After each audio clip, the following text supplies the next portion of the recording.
there was a fellow that came up to a rabbi and he told him, Chacham, you have to help me out. I'm getting angry too fast. Every person that says to me something, I jump. You know, I have a type of temperature, very, very short fuse. Good. So he said to the rabbi, you got to give me something. The rabbi told him, listen, it's a hard question what you're telling me right now. You know what? Let me think about it. Go outside a few minutes. Let me think about it. No problem. The guy goes outside the room, in the waiting room, and the rabbi turns to his helper, and he tells him, do me a favor, go outside, make him angry. Make him angry. Fine, the guy goes outside, sits down next to the guy, he sneezes on him, he dropping him the coffee, whatever it is, he making him, and the other guy, nothing. Relax.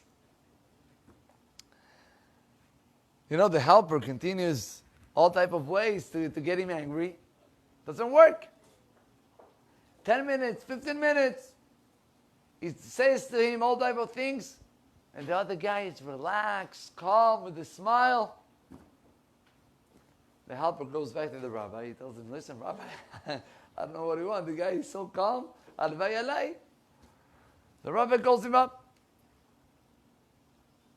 He asks him, tell me, you came because you're an angry guy. I don't see you're not angry. He says, Rabbi, do me a favor. Next time that you want to say something to your helper, say it quiet. Quietly. Everybody heard you. Of course I'm not going to get angry. I know it. Say the rabbi, Ya Chacham Balayla. What do you think? I didn't know that I say it out loud? I want you just to show you how if you know that someone is sending you somebody to make you angry, you're not supposed to get angry. It's just a test. Say the rabbi, Ya Habibi, Borei Olam is sending you every single person just to test you. To check you out.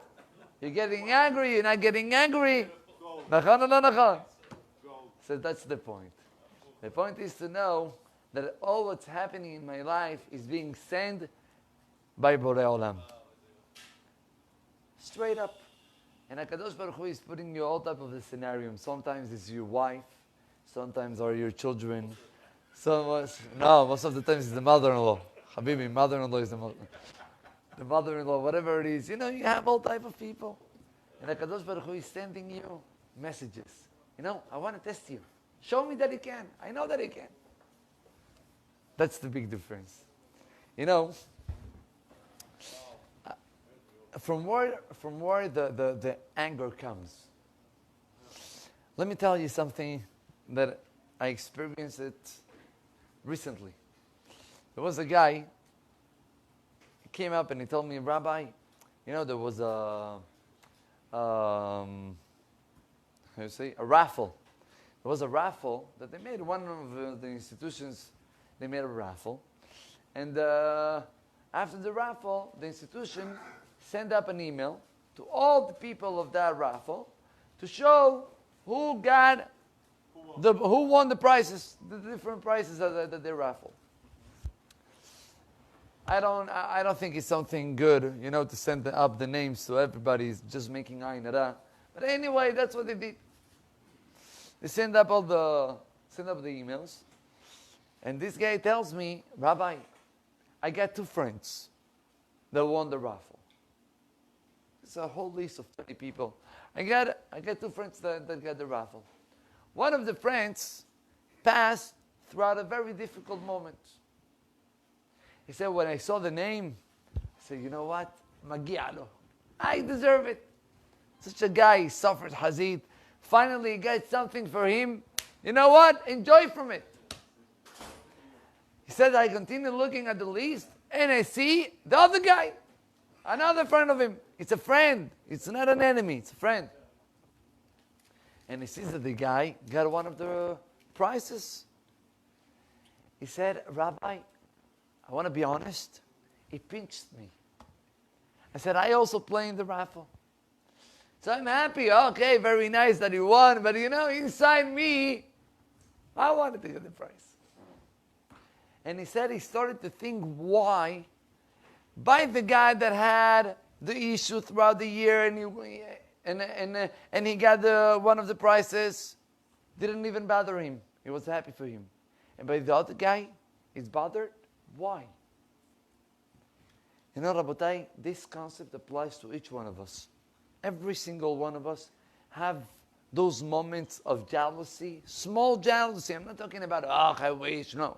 Small, that I'm not 100% happy about whatever the other one have. Why this is happening? So I said once, that there is no isur lashon hara about dead people. You know that? No lashon hara. There is other isurim, kvod hamet maybe, but there is no isur lashon hara by bad people. What do you mean? There applies about a guy that passed away, and I speak with my friends. This guy was such a rasha, habibi. He was such a guy. There is no isur lashon hara. Kvod hamet, you're not allowed to talk about the metim because of kavod, right? But lashon hara, you're not making something against that avon. The question is why? What's the answer? Rabotai, most of us, we don't even have the Yetzer Hara to talk lashon hara about that guy. Why? He's not competing with us. He's not running with us in the same competition. He's dead. Hanas. Right? Bar minan lo alenu. You have in a type of community, all type of people that are, fighting to each other. All of a sudden, lo alenu, one of the guys got sick. What happened? No, he's a tzaddik, hazit. We have to help him. What happened 2 minutes ago? You were talking, on Imin Ve'asmo. What happened now? The answer is, he's not competing with you anymore. So, he's not competing with you. Rabotai, when I'm going to feel that my friend is not competing with me, when I feel that I'm full. When I am full, the other guy got something, I'm not competing with him. He's not in my competition. I never got in the competition. When is it that I feel jealous about someone else? You know when? When I feel with the other one that we're running in the same race. Emet. I can feel bad about my friend that got at the prize because I also wanted to gain. And I feel that me and him will live the same type of life. So inside ourselves we're competing. Rabotai, you compete with everybody around you. Even with your wife. Even with your kids, you compete. How? In your house. You have your wife, tells you, rebukes you a little bit. Says, listen, Danny, you gotta wake up earlier. You feel bad. Why do you feel bad? Why? What happened over here? What happened? The answer is, she just took you down.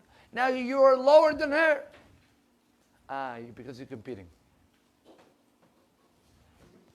And Rabotai, when a person feels that he's competing, everything will make him a change. He will get angry, he will get upset, he will get jealous. Everything is around that you're not feeling full and happy with yourself.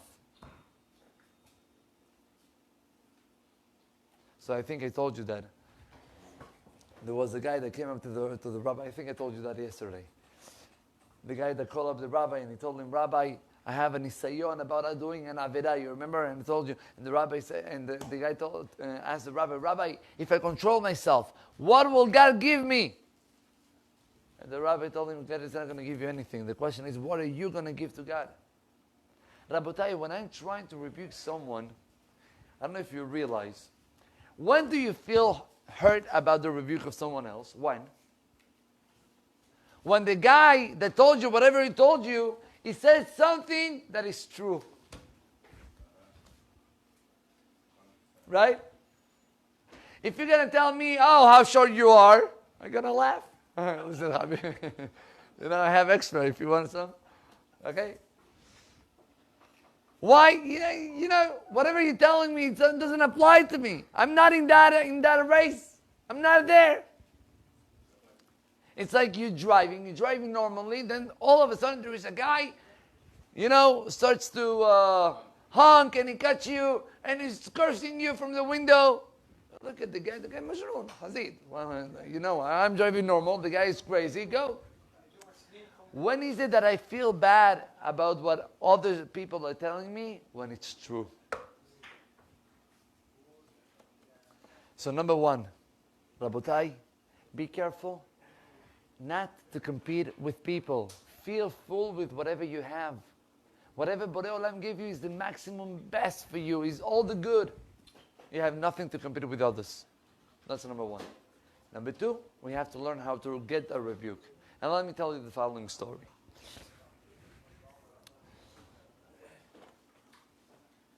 There was a great rabbi. His name was Rav Shlomo Zalman Auerbach. This rabbi passed away less than 20 years, I think. Great tzaddik. Gadol Hador it was, mamash. And besides his geonut in Torah, besides all the knowledge that he had, he was known and famous as such a good heart, such a happy person with everybody, accepting all type of people. Just to understand, Rabotai, there's hundreds of stories about him. One of the stories is that he was used to come to his house with his students. Before he enters to the house, he tells his student, tell me something, is my hat clean? Is my jacket over here back is okay? How do I look? Presentable? Every day he was doing that. One of the days, the student asked him, Rabbi, there is someone inside the house that... He says, of course, what do you mean? My wife.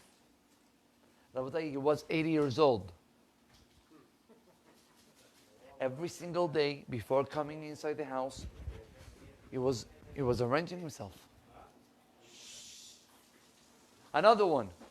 He was coming inside the house, and he was standing 5 minutes in the mezuzah. So one of the family members told him, Rabbi, what are the kavanot? What I'm supposed to think at the moment that I put the hand in the mezuzah? Tell me, teach me. Said the rabbi, I'm going to teach you, don't worry. You come home, you put the hand in the mezuzah, you think, Borei Olam, all what I had throughout the day stays here. I go inside the house only for my wife. Rabotai, this rabbi, when his wife passed away, there's many stories what happened at the moment that his wife passed away. One of the things was that he was in the hospital in Sha'arei Tzedek. And one of the students of the rabbi had a baby. And he was in the elevator and he finds the rabbi. And he's rabbi, so he told him, Rabbi, I got a baby boy. And the rabbi, really? And he hugged him and he kissed him. So happy for you. Amazing. Fine. The guy left. And one of the friends of the guy told him, oh, you saw Rabbi Auerbach? He says, yes. You know that his wife just passed away. What? His wife just passed away and he was so happy, hugging me like everything is okay. Anyway, the wife passed away and they were in the funeral making all the levaya. And by the Ashkenazim there is a minhag, before Bichlal they put her down to the ground, the family, the closest family, comes around the niftar and they ask for mehila. So the kids came and the brothers came and everybody was coming to ask mehila for this lady. And Rav Shlomo Zalman Auerbach didn't come. He didn't come. So one of the kids approached his dad and he told him, Daddy, You have to ask mechila from mommy. He says, no. No. I know, and I can promise you that I never make her feel bad about me. That's the main story. But there is a part that the people they don't know about the story. There was a student that asked him, come on, Rabbi. Come on. You know, you married I don't know how many years, 50, 60. You want to tell me that all those 60 years you never say a word that hurt your wife? Let's be honest. How many times happened? You know, intentionally, unintentionally. Yeah, you say something, right? What the rabbi answered. The rabbi answered him two things. Number one, he told him how a person should rebuke others.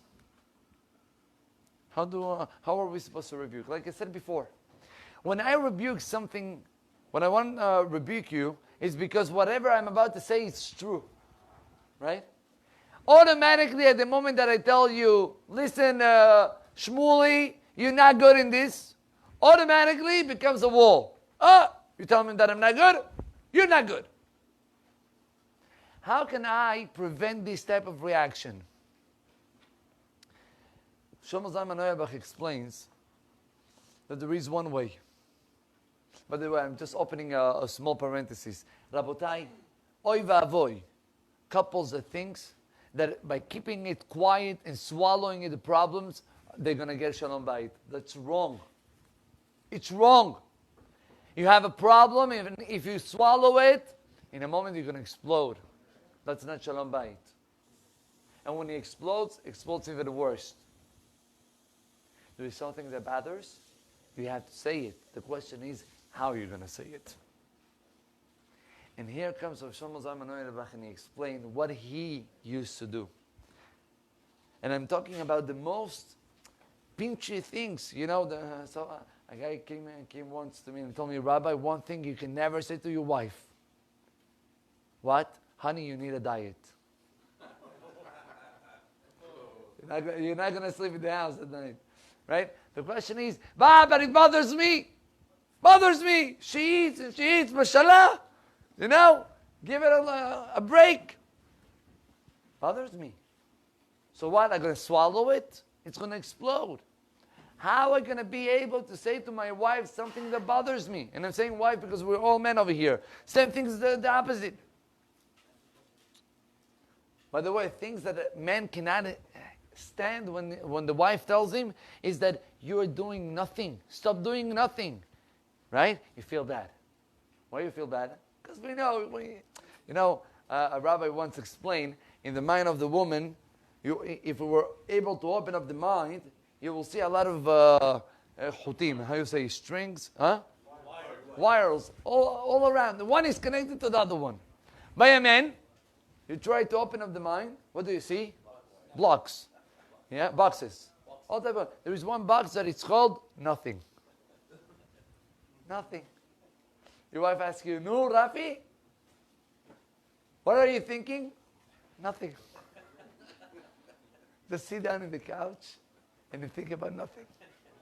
Right? So Rabbi, when your wife tells you you're doing nothing, bothers us. How am I going to be able to rebuke someone else and not to get the reaction of this negative reaction? Say the rabbi that he used to do before he was rebuking his wife about something that he thinks that wasn't correct. He was taking for himself days, not minutes, days planning how much good things he's going to say about her in front of her. Say, you know, your food was delicious today. You cook like, I don't know, it's amazing. I told you the other day, Yosef happened to him, right? He was sitting in the weekday table, and his wife prepared dinner, and all of a sudden the rabbi started to sing Zmirot Shabbat, Ki Yesh Merasha, and the wife looks at him, honey, what happened? So I'm sorry. The food was so delicious, it felt like Shabbat. So he said, you have to give You have to give compliments, not only 5 minutes before, days. Prepare her. Show her that you love her. Rabotai, if my best friend is going to tell me a rebuke, I'm not going to take it bad. You know why? Because I know that he loves me. At one moment I feel that I'm going to take it back when I feel that the other one is just pinching me and doesn't like me. And unfortunately, that's what we feel at the moment that my wife rebukes me, or the opposite. Number one, show your couple that you really love him. What's the proof that you love him? Look all the things that I'm telling you. And I'm saying good things. When the day that comes that you want to rebuke, no problem. Obviously, before that you have to praise her, and then in the rebuke itself, you got to do the 2 following steps. It's basically 3 steps. Step of rebuke, number 1, never show that the problem is on her. The problem is on me. Honey, let me tell you, you're amazing, and you have, look all the good things that you're doing, A, B, C, D, I have to specific A. And then I say, I have a problem and I need your help to help me out. What happened at that moment? When you ask for help of someone else, yes, what can I help you? Automatically, that's the feeling inside. What can I help you? And then, once you say the thing, once you say the problem, and she's ready to hear it because she wants to help you, you always have to finish with another good thing about her. So let's talk about she's not making diet. How are you going to say it? How are you going to do it? She's going to do shahita. How are you going to? So he says, first of all, you give all type of praises and you, how do you say alabar in English? Praise. You praise her a lot. Then you said, honey, I have a problem. I feel that I'm not eating healthy. I feel that I'm eating too much junk and this. Maybe you can help me out. Let's do it together. What do you think about the idea? I know it's going to be hard for both of us, but maybe, we're going to reinforce each other. Rabotai, what's going to be in the mind of the lady at that moment? My husband needs my help. Why not? And he showed me that he loves me. Why not? Rabotai, the woman doesn't need gifts. You can give, obviously. The woman needs to feel that she's being loved. And at the end, praise her again. Same thing with the wife to the husband. He's really doing nothing. I got a call a month ago. A lady called me up, just got married. The husband, no work. What he does throughout the day, I don't know. She doesn't know. He doesn't want to tell her. She told me, I feel that my husband doesn't want to, he doesn't care about me. He lives his life like he's a single guy. What are you going to say in such a case? She has to know how to rebuke. He's just going to say, you're a lazy guy, you do nothing, start moving. He's going to get an attack from the other side. But if she's going to praise him, she's going to say, listen, I feel that I'm being, I'm not telling you all the things that is happening with me. I think I would like to share with you more. Maybe you can help me out. I need your help, to share a little bit whatever is going on throughout the day. Maybe you can help me out how to be more active. And you put the problem in yourself and you ask from the other side to help you. Automatically the other one is going to help you and he's going to help you himself as well. That was one of the things. The other thing was that Rav Shlomo Zalman Auerbach said, I never went down to sleep. Never. I never went to sleep ever in my life if I wasn't sure that my wife was happy with me. What a mistake people are doing. They don't talk to each other. They can, keep quiet 1 week, 2 weeks. What is a house like that? How a guy just told me about a family. Lo alenu, we should never know. Family, they're married. They don't get divorced, but they don't leave, They just don't want to get divorced because of the kids. And inside the house, attention, they don't talk to each other, they involve the kids, say to your mom like this, say to your dad like that. That's a shalom bayit. It's a gehinom. Doesn't matter how many years we're married, shalom bayit depends on us, not on someone else. There was a rabbi told me up the other day, he's in Israel, and he said that he was giving a speech. After he finished up the speech, he said that a young girl comes up to him, and he tells him, Rabbi, I need your help. I'm in the army in Israel. I already passed these 5 different bases, it's called? Bases of huh? No, not bases. Basis. No, how about basis? Base? Bases? Top. 5 different bases. Rabbi, I don't find myself. Like the army and me, it's not going together. The rabbi say, Motek, maybe the problem is not in the bases. Maybe the problem is on you. Excuse me? Says yes. When there is someone that smells bad, lo alenu, and he comes to every single place and says, smells bad over here. I don't know if it's true, I heard, same way that there is a skunk it's called? Yeah, there is a bird that have all sorts of smell like that. And they said that every time the bird comes to a tree and he smells, oh my gosh, what a smell, and he flies to another tree. Yeah, so the other tree, oh my gosh, what a smell, and like that. Who have the problem? The bird. Sometimes we have problems and we blame others. Today was a terrible day. The terrible is not the day, the terrible means maybe me. And I have to try to change my actions. Rabotai, Chachamim are teaching us, Kol haposel bemumo posel. If you're talking bad about someone else, the problem is on you. Because if you think negative, it's because in your mind there is a negative thought. And that's how I connected to the beginning of the speech. We ask, how can I feel not jealous about someone else? We explain the key not to feel jealous about someone else is at the moment that I feel full with myself. If I'm happy with myself, there is no reason why to think bad. Not to think bad. Why to think that the other one have much more than me? He can have whatever Borei Olam wants him to give. It doesn't affect me because I'm full. When I feel good with myself, automatically everything is going to change. That's why Chachamim are saying, the Torah writes, Ve'ahavta l're'acha kamocha. If you don't love yourself, you can never love your fellow. You first have to love yourself. Appreciate all the good that you have. Baruch Hashem, they give all these type of prayers. I just have it over here. Tefillat Todah, right?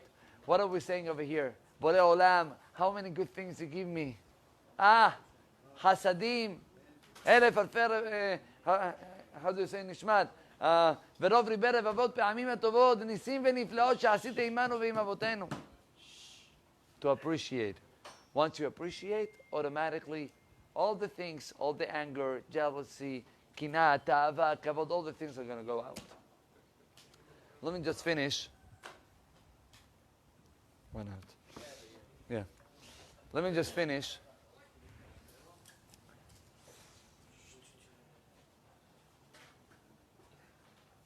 With a story that happened a few years ago.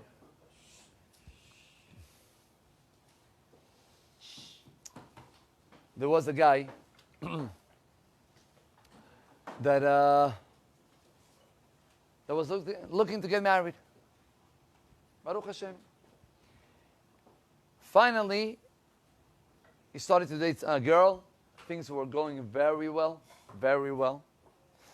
And they decided, you know what? We're getting engaged. Mazal tov. Instead that they make the lechaim, the girl used to live in another city. not in the city where he lives in Israel. The guy rented a car, and he said, I'm going to go, with the car to the house of the Kala for the Kiddush, for the L'chaim. So it was at night already. He prepared himself. He was a little late. He left the house late. He got into the car. He went a little fast. He got into the neighborhood of the girl, and then all of a sudden, there is an old man, old man, asking for a ride. In Israel, it's common. Asking for a ride. The guy says, you know what? I gotta stop him. Why not? He said he stopped him. And the guy went in. And he told him, yes, sir, where can I take you? And the guy said, listen, I want you to take me to this place, and after to that place, and after to the third place. The guy looked at him and says, what else? You want me to put the how you call it? The meter? And the guy got very upset. Excuse me? To who are you talking? Do you think I have your age? See, if you don't want, say, no, I'm sorry, I'm rushing. What is this way of talking? So, sir, what do you mean? You're telling me that I want you today? Bekitzur started a whole fight. Says, you know what? Leave me over here. Thank you very much. And the guy left. Israel. This is what happened. The guy gets to the L'chaim, and the Kala, with a smile, Mazal Tov, Mazal Tov, here, come. I want to show you my grandfather.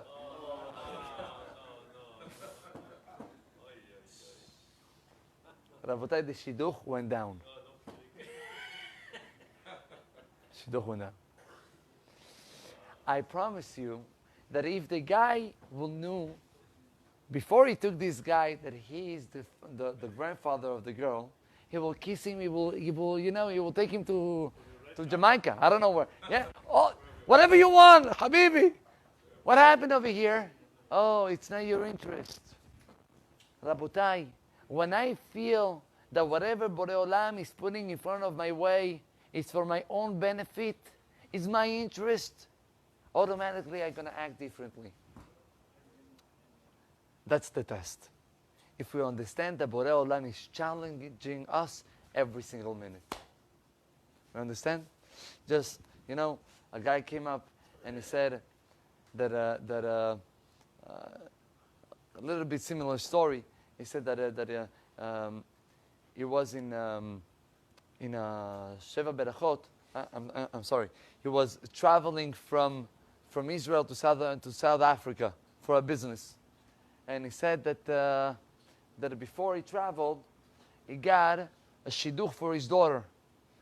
Which shidduch? They spoke about the grandson of the great Rabbi Natan Tzvi Finkel, the Rosh Yeshiva of Mir, Alav Shalom. The grandson was offered to the daughter of this fellow. He's a business guy. He said that the shidduch started, each side started to check out. All of a sudden they heard from the side of the Hatan, of the boy, they're not interested. Not interested. Fine. The guy was flying was on the plane, and the guy said, such a long flight, I'm going to take business class, much more comfortable. He took his business class. He was entering to the plane, putting the stuff, and all of a sudden he sees a lady, old lady, sitting down in the regular economy chair, uncomfortable. Religious lady, uncomfortable. And he thinks to himself, he says, listen, I'm going to sit down in my comfortable chair thinking that there is an old lady suffering like that. I feel bad. I feel bad. He says that in the middle of the flight, he stood up, he approached the lady, he says, if you don't mind, there is an empty chair in the business class. They told me that it's okay if I give it to someone else. If you don't mind to sit there. He said, really? Yes, please, take it. She realized that it was his chair. He says, no. Please, he says, I beg you. I already slept. I'm good. Take a few hours of nap. Rabotai, the lady went and he sat down in that chair. Believe me, changed the whole of flight, the whole trip. He says he comes back from his trip and his daughter tells him, Abba, the Shatchanit just called and they said that they are interested in the Shidduch to bring it back. The whole thing came back. And like you can imagine, this lady was the wife of Rabbi Tzvi Finkel. When she heard in her family, every single Shidduch was passing through her. She heard the name of the guy and she said it again. You know what? Can you check out with the Shatchanit if the father was in a flight? Says yes. Says, I don't care. I don't know the girl. I don't know anything. But I know one thing. That if she comes from a house that they care about the feelings of someone else, even though they don't know him, that's a good Shidduch for me. And they made a Shidduch. Rabotai, acting not only when there is an interest, but understanding that every single situation in your life is your own challenge, and the only one that is going to get benefit is only you. But throughout this, Borei Olam is going to help you out to pass all type of challenges and to have only besorot tovot. Amen ואמן. רבי יחנן בן הקדושה אומר, רצה הקדוש ברוך הוא לזכות את ישראל לפיך. הלוואי להם תורה מצוות שנאמר אדוני חפץ למען צדקו.